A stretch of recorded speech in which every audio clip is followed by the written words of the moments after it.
जैसे कोई फर्क ही नहीं पड़ा। वो आराम से बग्घी से नीचे उतरा और भेड़ियों के बीच जाकर बड़बड़ाता हुआ ऐसे इशारे करने लगा जैसे वो सर्कस का रिंग मास्टर हो, या जैसे वो रास्ते से प्रेत आत्माओं को हटा रहा हो। बस कुछ ही पल और भेड़िए जैसे अचानक आए थे वैसे ही लौट भी गए।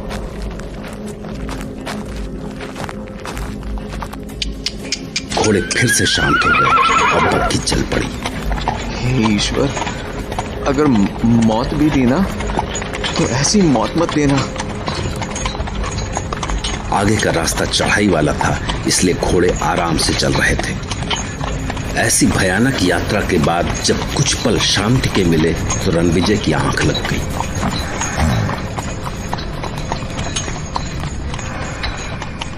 फिर जब उसकी आंखें खुली तो बग्घी एक पुराने से महल के सामने खड़ी थी और बग्घी वाला घोड़ों को बांध रहा था।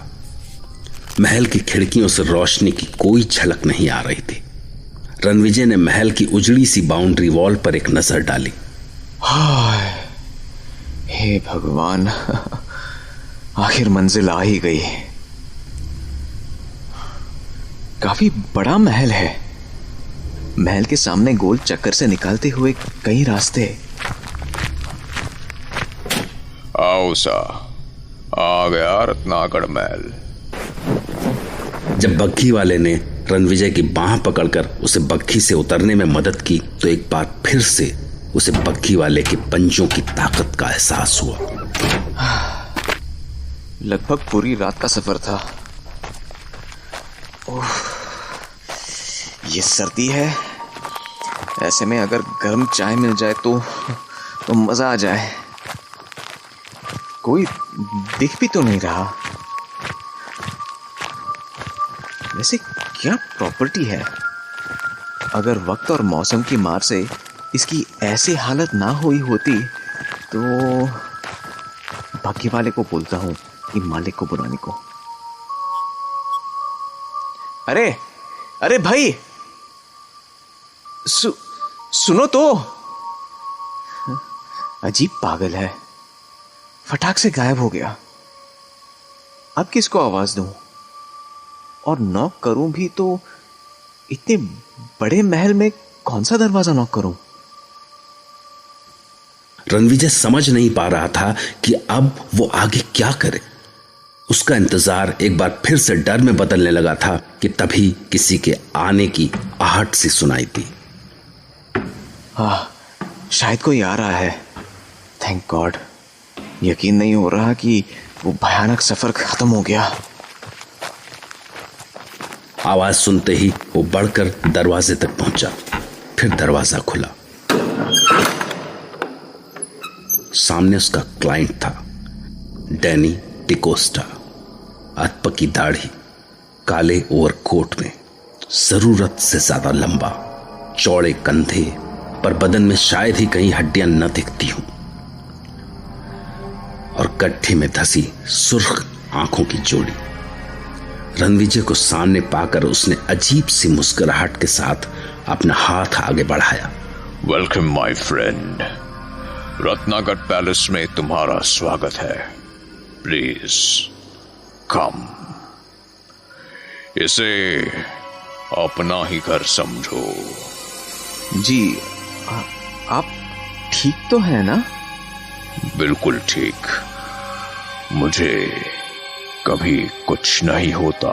हैंडशेक करते ही रणविजय को एक बार फिर से उसी दर्द का एहसास हुआ, क्योंकि उसके हाथ भी बग्घी वाले की तरह ही किसी चट्टान जैसे बड़े, सख्त और ठंडे थे।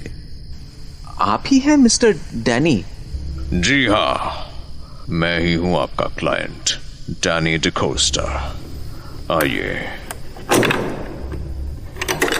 बाहर बहुत सर्दी है।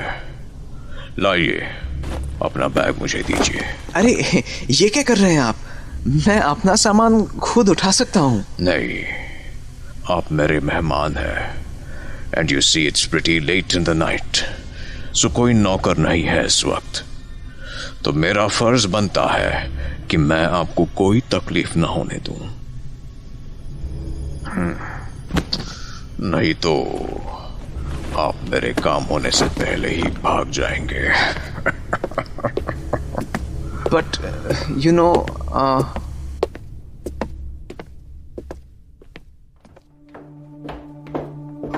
Comfortable, isn't it? Yes certainly. ये फायरप्लेस इस रूम को कभी ठंडा नहीं होने देता। आप बैठिए, रुकिए, आपका कोट उतारने में आपकी हेल्प करता हूं। अरे आप feel at home my dear friend, feel at home.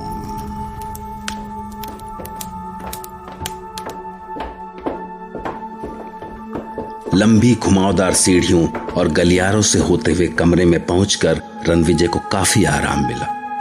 जब डैनी रणविजय को छोड़कर गया तो उसने कमरे पर एक नजर डाली। दिसंबर की सर्दी में फायरप्लेस की गर्मी, खिड़कियों पर भारी मखमली पर्दे, बेशकीमती फर्नीचर, कमरे की हर चीज से रईसी टपक रही थी। रणविजय अभी एक एक चीज को ताज्जुब के साथ देख ही रहा था कि तभी डैनी वापस लौट आया। Please come this way my dear friend. आप सफर से थके होंगे, ऐसे में आपको अपने कमरे का कंफर्ट चाहिए होगा। गुनगुने पानी वाले बाथटब में कुछ पल बैठेंगे तो थकान उतर जाएगी।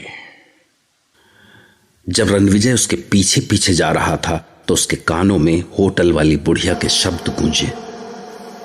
दिन नहीं रात सा रात, माघ की पूर्णमासी है आज की रात 12 बजे काली घाटी के प्रेत धरती पे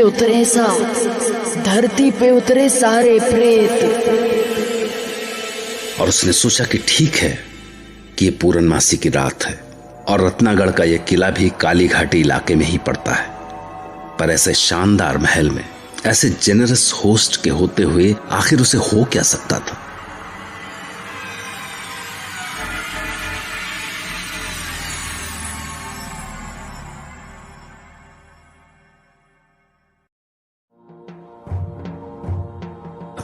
रणविजय जब से रत्नागढ़ पैलेस पहुंचा था उसे एक बार भी नहीं लगा कि रानी की सराय वाली उस बुढ़िया की कही एक भी बात का कोई मतलब है। वो डैनी के पीछे पीछे गेस्ट रूम पहुंचा तो उसका बचा खुचा डर भी उड़ गया। कमरा शानदार था, लेविश फायरप्लेस, शानदार पर्दे, गद्दीदार चेयर्स और सबसे जरूरी एक आरामदेह बिस्तर। आप अच्छे से स्नान कर लीजिए और उसके बाद मैं इस दरवाजे के पार डाइनिंग हॉल में आपका इंतजार करता मिलूंगा।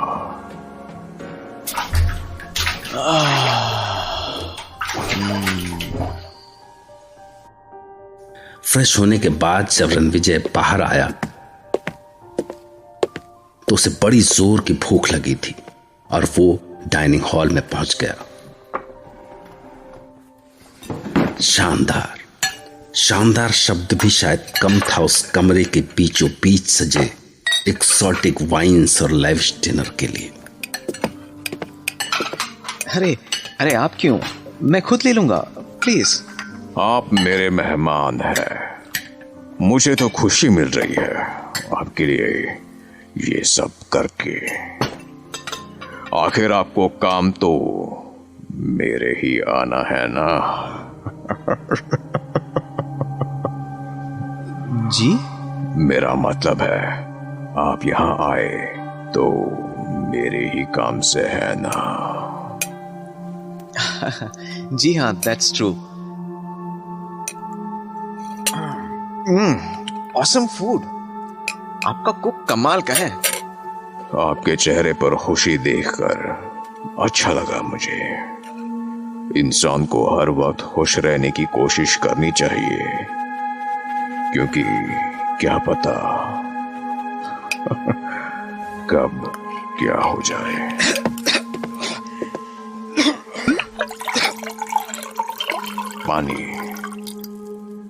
पानी लीजिए। थैंक्स। मैं डिनर कर चुका हूं, इसलिए खाने में आपका साथ नहीं दे सकूंगा।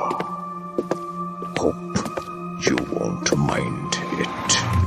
Mister Ranvijay. No, certainly not. मेरे बॉस मिस्टर रघुवंशी ने ये खत दिया है आपके लिए। Oh, that's very nice.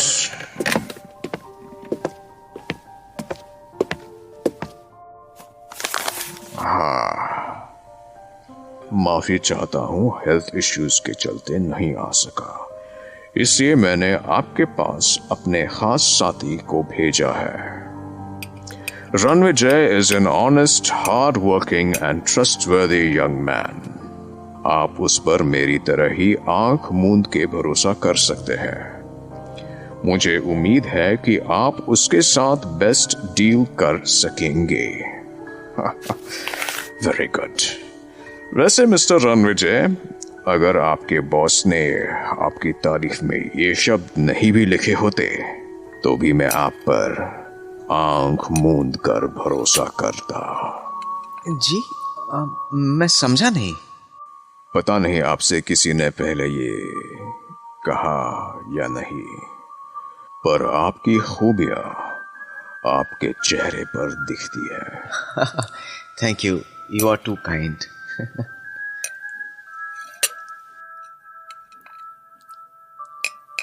खाने के दौरान उसने रणविजय से बहुत सारी बातें की, उसके काम, शहर और उस रास्ते के बारे में जिससे होकर वो यहां तक पहुंचा था। इसके बाद उसने रणविजय की ओर लग्जरी क्यूबन सिगार का एक बॉक्स बढ़ाया। प्लीज शौक फरमाइए। It smells awesome. सिगार का एक कश लेकर रणविजय ने डैनी की ओर एक नजर डाली। उसके अंदर धंसे हुए गाल, थोड़ी नुकीली मगर सख्त, पतली नाक और नथुने दबे हुए, ऊंचा चौड़ा माथा, आपस में मिलती सी घनी भौहें और मूंछों की तरह ही होठों से कुछ बाहर निकल आए नुकीले दांत उसकी शक्ल को और क्रूर बनाते थे। तभी भेड़ियों की आवाज सुनकर रणविजय की नजर खिड़की की ओर गई। रात के शहजादों की आवाज सुन रहे हैं आप? Such a sweet sound. एक रोमांस है इनके सुर में। जी, मतलब? हाँ, आप शहरों में रहने वाले हम शिकारियों की तरह नहीं महसूस कर सकते। इतना कहकर वो खड़ा हुआ जैसे वो किसी जल्दी में हो। ओके, ओह, सुबह होने वाली है, आप काफी थके होंगे, आराम कीजिए। मैं कल दिन में बाहर रहूंगा, तो लंबी नींद कीजिए, हम अगली रात में मिलेंगे।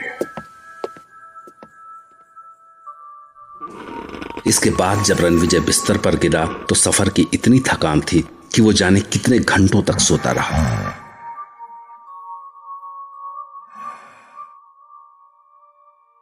और जब वो जागा तो वो 7 तारीख की सुबह थी। फ्रेश होने के बाद वो डाइनिंग हॉल में पहुंचा। वहां फिर से शानदार ब्रेकफास्ट सजा था और साथ में टेबल पर एक नोट भी। मैसेज। आशा है अच्छी नींद आई होगी मेरे दोस्त। रास्ते की थकान के बाद लंबी नींद की जरूरत थी आपको। मैं आज बाहर ही रहूंगा, इसलिए मेरा इंतजार मत कीजिएगा। हाँ। रणविजय ने भेड़ियों की आवाजों के बीच ब्रेकफास्ट का मजा लिया, फिर अपनी जगह से खड़ा हुआ और इधर उधर नजर डाली।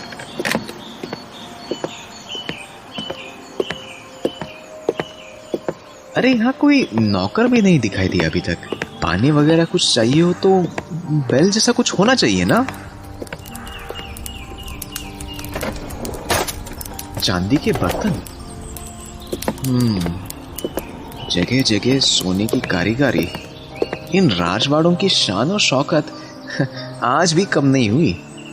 पर अजीब है, ऐसे शानदार महल में एक भी आईना नहीं। शेविंग या बाल कोम करने के लिए जरूरत पड़ सकती है।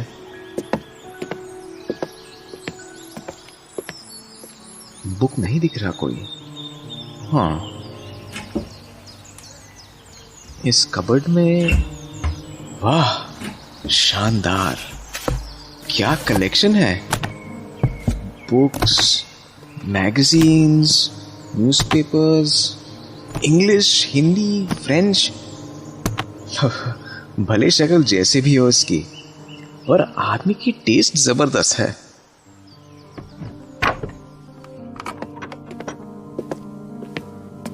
हेलो। आपको इन बुक्स के बीच में देखकर खुशी हुई। ये बुक्स ही मेरी दुनिया हुआ करती थी। Guys welcome back to my channel king horror में मैं आप सभी का स्वागत करता हूँ। इस न्यू वीडियो को बताइएगा आप लोगों को कैसी लगेगी। ये हवेली पार्ट 2 है। हवेली पार्ट 3 भी नहीं, ये हवेली पार्ट 3 ही है। मैं हवेली पार्ट 2 डाल चुका हूँ, हवेली पार्ट 1 भी डाल चुका हूँ। यह हवेली पार्ट 3 है और मैं 4 डालने जाऊँगा। बट हवेली पार्ट 4 डालने से पहले बताओ तो कैसा लग रहा है ये सॉरी नहीं, छोड़ बट इसको लाइक और सब्सक्राइब ज़रूर कर देना, और जो न्यू है बेल नोटिफिकेशन को ऑन कर देना। और आपको पता ही है स्टोरी कौन बनाता है, कौन डालता है, इसका नाम पार्थ है। तो बाय। और अगर अच्छा लगे तभी लाइक करना, वरना फिर कोई बात ही नहीं है।